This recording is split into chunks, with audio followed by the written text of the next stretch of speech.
오늘의 데일리 뉴스레터에 오신 것을 환영합니다. 1. 제2 제주도 라블릴 새로운 한국 영토 탄생. 2. 한국 수출 규제 안 없앤다. 더 강화할 것. 3. 반도체 겨울이 시작되었다는 업계 전망과 함께 한번 진실을 알아봅시다. 최근 제주도 남쪽 해상에서 해저 화산 폭발로 인해 새로운 섬이 형성되었다는 보도가 전해졌습니다. 이 섬의 정확한 규모나 크기는 파악하기 어렵지만 용암이 예상보다 넓은 범위로 퍼져나가면서 한국이 이 섬을 활용할 수 있는 가능성이 열렸다고 합니다. 그러나 동중국해 지역에서 생성된 이 섬을 중국과 일본이 주목하고 즉각적으로 우리 영토라고 주장한 상황이 벌어졌습니다. 그러나 부정할 수 없는 증거들로 인해 중국과 일본의 섬 소유권 주장은 한국에 대해 어떠한 주장도 할 수 없는 상황이 되었다고 합니다. 이제부터 제주도에서 어떤 일이 벌어지고 있는지 상세히 설명해 드리도록 하겠습니다. 올해 초 지구 전체를 뒤흔든 폭발이 있었습니다. 전 세계 모든 관측 기구에서 그 현상을 관찰했고, 심지어 우주에서도 그 흔적을 찾아볼 수 있을 정도로 강력한 흔적을 남겼죠.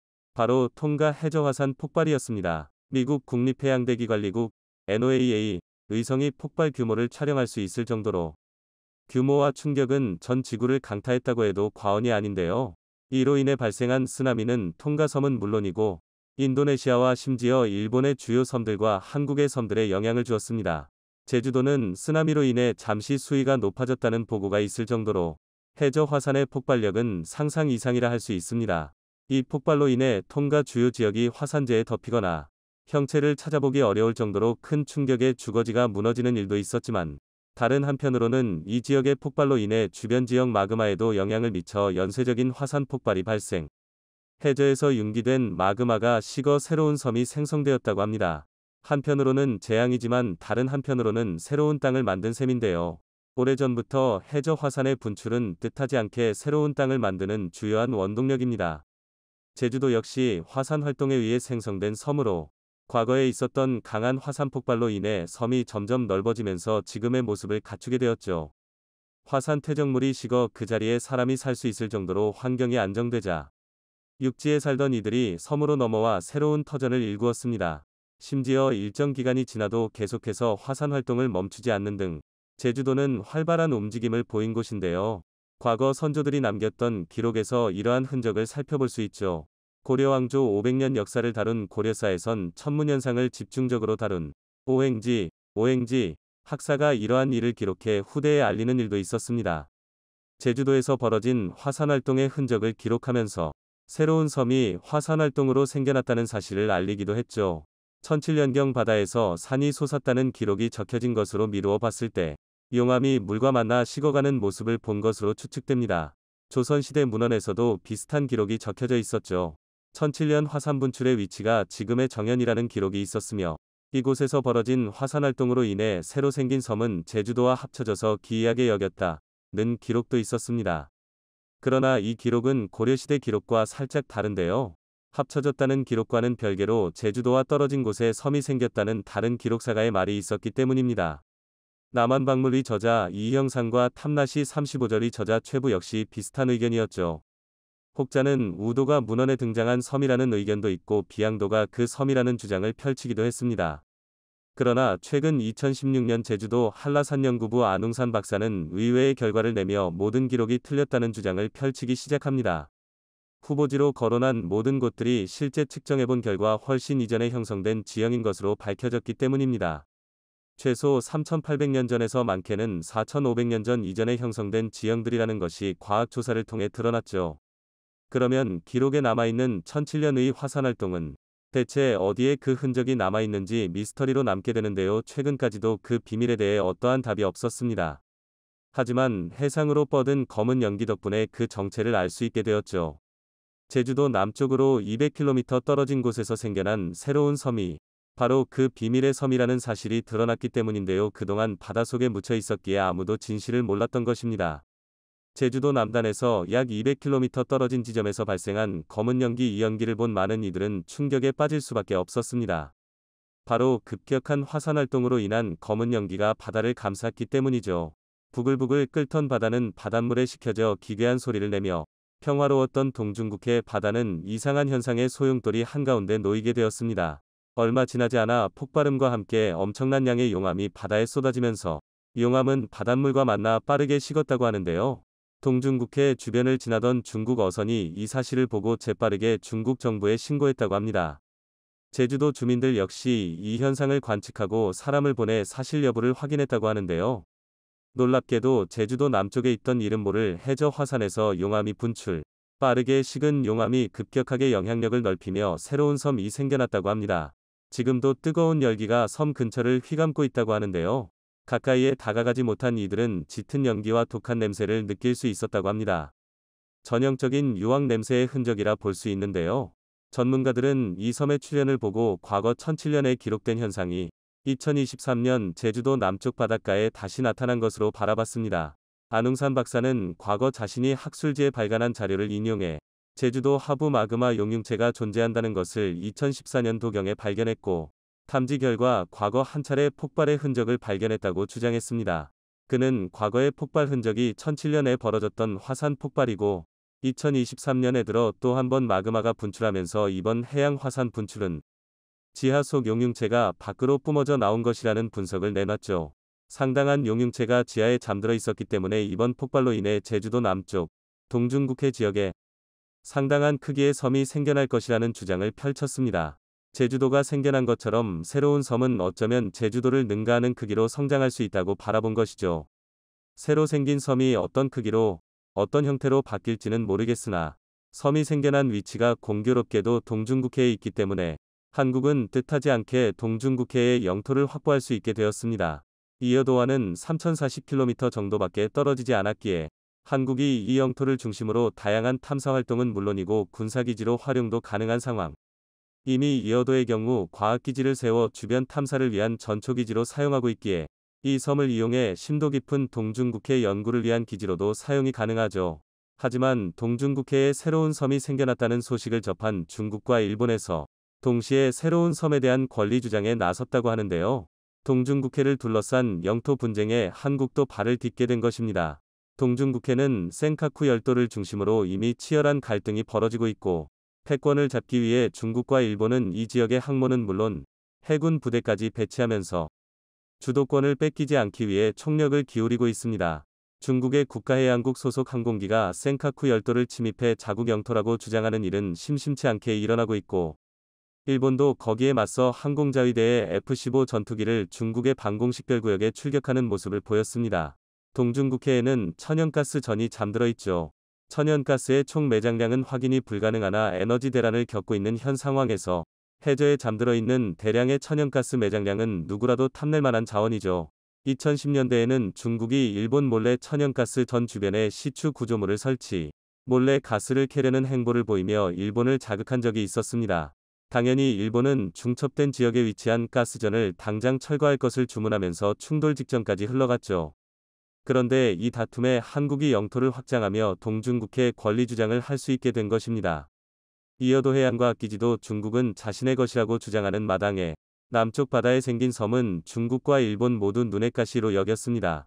중국 외교부는 동중국해 일대는 중국의 관할하에 있기에 이 섬의 주인은 당연히 중국 정부라고 주장하며 제주도와 가까운 섬이라고 해서 이 섬이 꼭 한국의 소유라고 보긴 어렵다고 어깃장을 놓았죠.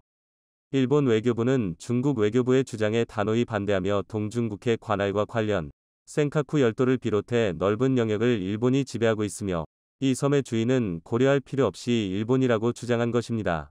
하지만 두 국가의 주장은 한국 입장에서는 코웃음도 나오지 않는 주장입니다. 무엇보다 제주도와 멀리 떨어지지 않은 곳에 위치한 곳에서 생긴 섬이기에 근거리에 있는 한국이 당연히 지배 우선권이 있을 뿐더러 근처에 위치한 이어도 해안과 기지와 멀리 떨어진 거리가 아니기 때문에 당연히 이 땅은 27 한국의 소유입니다. 그리고 이어도 주변 지형은 이미 일찍이 화산지대임이 밝혀졌고 제주도에서 이어진 화산지대에 포함된 지형이라는 것이 연구를 통해 밝혀졌습니다. 다시 말해 같은 논리로 제주도 용암지대와 연결된 새로 생긴 섬은 한국의 영토라 볼 수 있는 강력한 증거입니다. 역사적인 기록도 남겨져 있기에 이 섬의 주인은 한국의 것이라고 당당하게 주장할 수 있는 상황. 중국과 일본은 그 이후 어떠한 주장도 꺼내지 않고 침묵을 지키고 있습니다. 새롭게 생겨난 섬 덕분에 천연가스 전에도 한국이 발을 디딜 수 있게 되어 그동안 분쟁에서 거리를 두었던 한국은 동중국해 분쟁의 강력한 경쟁자로 발돋움하게 되었습니다. 한국이 소유하게 될 새로운 땅의 등장을 환영하며 앞으로 한국이 동중국해에서도 영향력을 행사할 수 있기를 기원해 보겠습니다. 이번에 일본이 한국의 뒤통수를 제대로 쳤습니다. 일본은 최근 한국과 서로 수출 규제를 없애고 화해를 하자 라고 약속했습니다. 자, 그런데 한국이 일본을 먼저 화이트리스트에 복원시켰다고 공식 발표하자 일본이 갑자기 말을 바꿔 한국은 위험하다, 지켜봐야 한다 라는 충격적인 발표를 했습니다. 그러면서 말 같지도 않은 이유들을 갖다 붙이며 한국의 뒤통수를 제대로 가격했는데요. 자, 그런데 진짜 큰일 난 쪽은 일본입니다. 제대로 열받은 한국이 기막힌 방법으로 일본에 즉각 보복 조치를 가하자 일본 열도 전체가 난리가 나버렸습니다. 지금부터 이 놀라운 내용 최고 수익률에서 여러분들에게 전해드리겠습니다. 어제 한국이 일본을 수출 우대 조치국가, 즉 화이트리스트에 먼저 복귀시켰습니다. 자, 그런데 당연히 일본도 우리나라 수출 규제를 풀 줄 알았는데 오늘 나온 일본 쪽 반응이 이상합니다. 한국에 수출된 일본 제품이 위험한 국가에 흘러들어가지는 않는지 더욱 꼼꼼하게 따져보겠다며 한국을 화이트리스트에 다시 포함시키고 수출 규제를 없애겠다는 약속을 파기해버렸습니다. 당분간 수출 규제를 풀어주지 않겠다는 것입니다. 2019년 논란이 됐던 캐치홀 규제를 다시 들고 나온 것인데요. 한국에 수출한 일본 제품이 북한이나 이란 등 위험 국가로 흘러들어가 대량 살상 무기 제조에 쓰일 가능성을 꼼꼼하게 따지겠다는 겁니다. 한마디로 한국의 수출 관리가 허술한지 아닌지 심사하겠다는 말입니다. 니시무라 야스토시 경제산업상은 한국의 재래식 무기 캐치홀 운용 등 지금까지 과제였던 세계 품목 외의 폭넓은 분야에서 한국의 수출 관리 제도 운용에 대해 더욱 실효성을 확실히 확인하려 합니다. 라며 무기에 사용될 수 있는 모든 품목에 대해 누가 어디에 쓸지 꼼꼼히 심사하겠다고 전했습니다. 사실상 수출 규제를 더욱 강화하겠다는 것으로 심사 대상 품목만 200개가 넘는데요. 그는 법령상 200 수십 품목이 있습니다. 그중 특히 민감한 것에 대해서 특히 엄정하게 심사 확인해 나가고 싶습니다. 라는 충격적인 발표를 했습니다. 특히 니시무라 경제산업상은 정해진 결론이 있을 수 없다면서 한국의 향후 자세를 신중하게 지켜보겠다고 강조했습니다.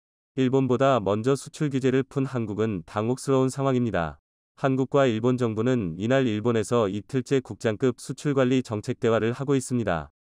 한국이 일본을 다시 화이트리스트에 포함시키면서 한국 기업이 일본의 전략물자 수출을 신청할 때 심사 시간이 기존 15일에서 5일로 단축되고 개별 수출 허가의 경우 신청 서류가 5종류에서 3종류로 줄어들었습니다. 일본을 다시 한번 믿고 이러한 결정을 내렸는데 일본은 한국의 뒤통수를 제대로 너무나 충격적인 뒤통수를 때렸습니다. 자, 그런데 일본의 속내를 알고 봤더니 너무나 충격적이었습니다. 한국이 방사능에 노출되어 심각한 수준의 후쿠시마 농수산물을 수입해 문제가 없다고 홍보하여 한국인들에도 뿌리면 일본은 그제서야 한국에 대한 수출 규제를 풀어준다는 것이었습니다. 너무나도 충격적인데요. 지금까지 한국이 후쿠시마산 농수산물을 수입 금지하자 한국을 벤치마킹하는 수많은 국가들, 대부분의 동남아국들과 일부 유럽 국가들까지 일본산 수산물을 거부해왔는데요. 한국이 수입하기 시작해야 한국을 믿고 따르는 이 많은 국가들이 다시 일본산 수산물을 산다는 것입니다. 자, 그런데 일본의 바람과는 반대로 한국은 일본의 후쿠시마산 수산물 수입 금지를 다시 한번 천명했습니다.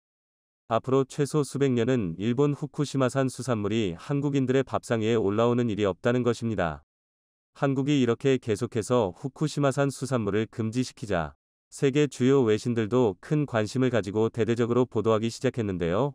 영국의 BBC는 후쿠시마 제1발전소에서 방사능 측정 업무를 맡았던 일본인 50대 남성이 방사선 피폭으로 사망했다고 대대적으로 보도했습니다. 한 전문가는 한국이 일본 후쿠시마산 수산물을 수입 금지한 이유를 알겠다며 미국, 유럽연합, 그리고 영국도 일본산 수산물을 한국처럼 보이콧해야 한다고 주장했습니다. BBC는 이어서 일본 보건복지부는 방사선과 의료진 및 전문가들로 구성된 의원회와의 회의 이후 사망한 근로자의 가족에게 피해 보상을 하기로 결정했다며 일본산 수산물이 얼마나 위험한지를 알렸습니다. 이뿐만이 아닙니다. 한국의 집요한 의심과 인맥을 총동원해 일본 후쿠시마 제1 원전 방사능 오염수의 해양 방류 계획에 대한 안전성 검증팀인 국제원자력기구 IAEA에 한국이 참가했는데요. 일본은 원래 한국을 빼놓고 하자고 계속해서 주장했지만 한국이 승리했습니다. 결국 국제원자력기구에 한국이 참여하게 되었고 일본이 감추려던 충격적인 것을 한국이 찾아냈습니다. 수중 로봇 탐사선이 촬영한 일본 후쿠시마 제1원자력발전소 1호기의 원자로 내부입니다. 녹아내린 해결료 잔해들이 잔뜩 쌓여 있습니다. 원자로를 둘러싸고 있던 콘크리트는 사라지고 철근이 그대로 드러나 있습니다. 이 영상을 정밀 분석한 도쿄전력은 원자로 압력용기 바닥에 구멍이 뚫렸을 가능성이 높다고 원자력규제위원회에 보고했습니다. 영상에 검은 빈 공간처럼 보이는 곳이 있는데 원래는 제어봉으로 막혀 있어야 한다는 겁니다. 원자로 압력용기 안에는 핵연료봉 다발이 들어있고 그 아래로 핵분열을 조절하는 제어봉들이 연결돼 있습니다. 그런데 이 제어봉들이 손상되거나 떨어진 것이 영상에서 확인됐고 원자로 바닥에 여러 개의 구멍이 뚫렸기 때문으로 보인다는 설명입니다. 미조가미 시냐 도쿄전력 부장은 제어봉 일부는 있어야 할 곳에 없다는 상황이 확인되었습니다. 라고 전했습니다. 더 충격적인 점은 원자로 내부 콘크리트 손상이 심한 만큼 후쿠시마 지역에 또다시 강한 지진이 발생할 경우 원자로가 아예 붕괴해버릴 우려가 있다고 전문가들은 지적했습니다. 또 한 번 더 충격적인 후쿠시마 원전 폭발 사고가 지금 당장이라도 충분히 일어날 수 있다는 것이죠. 이렇게 한국의 집요함 덕분에 허점을 찾아냈고 결국 도쿄전력도 인정했는데 일본 정부만 이를 인정하지 않고 오염수 방류를 강제하려 하고 있습니다. 일본은 왜 이렇게 위험한 무리수를 더 가면서까지 이렇게 오염수를 방류하려 하는 것일까요? 삼중수소는 반감기가 12년이라서 육지에서 24년간 보관한 뒤 방류하면 위험성이 4분의 1로 줄어드는 셈인데 일본은 지금 당장 이 원전 오염수를 방류하려 하고 있습니다. 일본의 속내는 결국 돈이었습니다. 다핵종 제거 설비, 알프스, 소위원회 보고서에 따르면 일본 내 처리 방식인 오염수 지하 매립에는 2,431억엔이, 수소 배출에는 1,000억엔이, 수증기 배출에는 349억엔이 필요한 것으로 계산됐습니다. 그런데 해양 방류에는 증기 배출의 10분의 1 수준인 34억엔만 필요했습니다. 바다 방류의 비용 절감 효과는 장기 저장과 비교할 때 더욱 두드러집니다. 일본 민간 싱크탱크인 일본경제연구센터는 2019년 오염수를 방출하지 않고 저장했을 때 원전 폐로 시점 2051년 예상까지 81조엔이 필요하다고 분석했습니다. 네, 그렇습니다. 일본은 오염수를 지금까지 저장해왔는데 이를 바다에 뿌려버리면 810조 원을 아낄 수 있다는 것입니다. 자, 그런데 일본이 아낀 810조 원은 고스란히 주변국들에 더 많은 피해로 다가옵니다. 일본이 원전 오염수를 바다에 버리면 우리나라는 직접적인 피해를 볼 것으로 보입니다. 원전 오염수는 바다에 버려지는 순간 북태평양 해류와 쿠로시오 해류를 타고 태평양을 한 바퀴 돌아 우리나라 인근 해역으로 유입됩니다. 조사기관이나 전문가에 따라 오염수가 도달하는 기간에 차이가 있긴 하지만 대체로 방출사터부터 5년 뒤에는 영향을 미친다는 것이 일반적입니다. 이와 관련 독일 헬름홀츠 해양연구소가 국제학술지 환경연구레터스에 발표한 후쿠시마 앞바다에서 태평양으로 방류된 세슘 137의 장기 확산 모델 시뮬레이션 논문에 따르면 원전에서 방류된 세슘 137은 후쿠시마 원전 앞바다에 흐르는 쿠로시오 해류와 만나 러시아 쪽으로 이동. 북태평양 해류와 캘리포니아 해류, 북적도 해류를 타고 북미 연안, 적도, 아시아를 거쳐 약 4년 만에 우리나라 동해에 도착했습니다. 일본은 바다에 뿌려 810조 원을 아끼는 대신 한국은 이 일본의 오염수 때문에 1,000조 원이 넘는 피해를 입을 수 있다는 것입니다.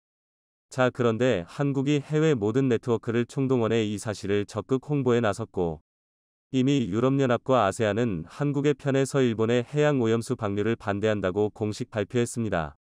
일각에서는 일본이 방류를 하는 대신 주변국에 그에 합당한 배상을 해야 한다고 주장하고 있는데요. 예상 못한 전개에 일본 정부는 망연자실해하고 있습니다. 반도체 겨울이 시작되었다는 업계 전망과 함께 미국과 대만의 반도체 기업들이 날개 없는 추락을 보여주고 있습니다. 미국 반도체 산업을 부흥시키겠다던 바이든의 반도체법은 오히려 자충수가 되어 상황을 악화시키고 있는데요. 그런데 바이든의 뒤통수에 위기에 처한 것처럼 보였던 삼성은 기술 혁신을 선언하며 경쟁자인 TSMC와 아득한 격차를 벌리고 나섰다고 합니다. 질보다 양으로 승부하던 TSMC인데 감히 넘볼 수 없는 기술적 장벽이 생겨난 것입니다. 게다가 미국과 대만의 반도체 기업들이 마이너스 성장률을 보여주거나 현상 유지에 급급한 반면 삼성전자는 계속해서 매출 최고치를 갱신하며 시장에 충격을 주고 있는데요. 반도체 시장 전체가 위기에 처한 가운데 한국 기업만이 홀로 앞서 나갈 수 있는 이유를 알아보도록 하겠습니다. 바이든의 자국중심주의적 경제정책으로 인해 우리나라 기업들이 막대한 손해를 강요당하고 있습니다. 새로운 수출 먹거리가 될 것으로 기대받던 전기차 산업에 제동이 걸리고 세계 1위를 고수하고 있던 반도체 산업 역시 힘든 시기를 맞이하고 있습니다. 자유시장주의를 상징하는 미국이 중국에서나 볼 법한 시장 통제를 가하는 모습에 내외를 가리지 않고 원성이 자자한데도 바이든은 눈과 귀를 막고 아메리카 퍼스트만 외쳐대고 있습니다.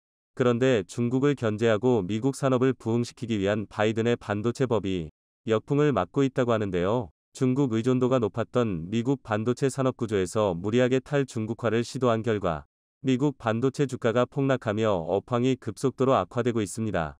인텔, 엔비디아, 마이크론과 같은 미국 주요 반도체 기업들의 주가가 일제히 하락하며 고전을 면치 못하고 있는데요. 그렇다고 주가를 희생하여 반도체 생산량을 늘려냈는가 하면 그렇지도 않습니다.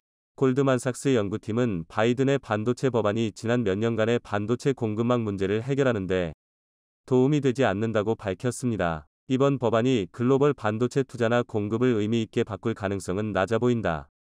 골드만삭스 연구팀은 신규 반도체 제조 공장이 건설되는 데 2년이 걸린다는 사실을 감안한다면 이번 법안이 반도체 부족에 즉각적인 영향을 주는 것은 불가능하며 향후 반도체 생산이 본격화되더라도 세계 반도체 산업에 대한 기여도는 매우 적을 것으로 예측하고 있습니다. 미국 반도체 기업뿐만 아니라 대만 반도체 기업들도 힘든 시기를 맞이했습니다. 반도체 위탁 생산, 파운드리 시장의 호황이 끝나고 성장이 멈췄다는 분석이 나오고 있습니다. IT 기기 수요 감소로 주요 반도체 설계회사에서 파운드리 주문량을 줄인 탓으로 보이는데요. 대만 시장조사업체 트렌드포스에 따르면 올해 2분기 글로벌 파운드리 상위 10개 업체 매출 총합은 331억 9,700만 달러로 지난 분기와 비교해 3.9%밖에 성장을 하지 못했다고 합니다. 이는 지난해 1분기 이후 최저 성장치입니다. 업계 관계자는 서서히 매출 성장폭이 줄어들고 있다. 파운드리 호황이 끝났다는 이야기가 공공연하게 돈다. 라고 말했습니다. 그런데 이러한 파운드리 시장의 불황이 오히려 삼성에게는 호재가 될 것으로 기대받고 있습니다. 올해 삼성 파운드리의 상반기 매출은 109억 1,600만 달러로 지난해 연간 매출의 58.1%를 달성해 올해 처음으로 연간 매출 200억 달러를 넘을 수 있다고 기대받고 있습니다. 파운드리 침체기에서 삼성만이 급격한 성장을 보여준 것인데요. 트렌드포스는 삼성이 첨단 미세 공정으로 발빠르게 전환하고 수율을 개선하여 경쟁력을 확보한 덕분이라고 분석하고 있습니다. 세계 최초로 양산에 들어간 3나노 공정도 내년부터 매출에 기여할 것으로 기대받고 있는데요. 시장조사기관 옴디아는 3나노 매출이 2022년부터 발생해 2024년에는 5나노 공정 매출을 넘어설 것으로 예상하고 있다고 합니다. 업계 관계자는 삼성전자가 첨단 공정 고객사 확보를 위해 TSMC보다 낮은 가격에 반도체를 공급할 가능성도 있다. 라고 말했습니다. TSMC를 침몰시키기 위해 삼성이 갈고 닦은 칼은 이뿐만이 아니었습니다. 지난 3일 미국 실리콘밸리에서 열린 삼성 파운드리 포럼 2022에서 삼성전자가 그리는 반도체 파운드리 로드맵이 공개되었습니다. 현장에서 최시영 파운드리 사업부장은 삼성이 가장 앞서 있는 미세 공정을 더욱 발전시킬 것을 표명했습니다. 오는 2027년에는 1.4 나노 공정을 도입해 글로벌 파운드리 시장에서 앞서 나가겠습니다. 삼성전자는 3나노에서 멈추지 않고 GAA, 게이트 올 어라운드, 트랜지스터 기반 공정 기술 혁신을 지속해 2025년에는 2나노 2027년에는 1.4 나노 공정을 도입할 계획이라고 발표했습니다.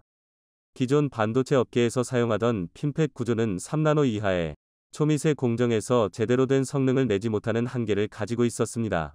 업계 관계자는 3나노 공정부터는 유효 채널 길이가 너무 짧아져 핀팻 구조로는 게이트가 제대로 성능을 내기 어렵다.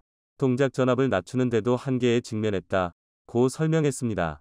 초미세 공정이 발전에 따라 반도체 업계에 새로운 트랜스지터 구조가 요구됐었는데 삼성의 독자적인 기술로 GAA 구조를 완성해 반도체 시장의 패러다임을 뒤바꾼 것입니다.